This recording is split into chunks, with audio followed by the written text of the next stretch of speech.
thoughts on Chris Olave if he comes off concussion protocols? Is he safe? You know, with these new concussion protocols, I think I'm a little more concerned about monitoring the progress of these players.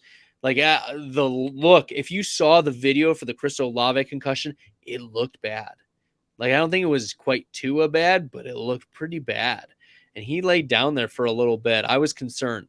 So what are my thoughts about Chris Olave? Like if he plays and Jameis Winston is the quarterback and Michael Thomas is out and Jarvis Landry might not be there, we're talking Chris Olave is not just like a top 24 wide receiver, but we could see him as a top 18 or top 15 wide receiver.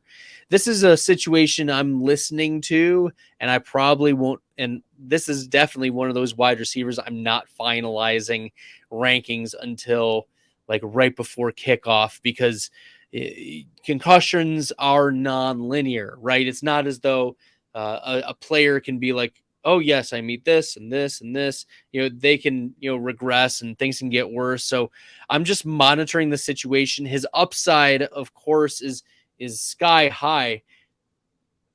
We've seen Chris Olave have, I mean, coming before he went out in week 5.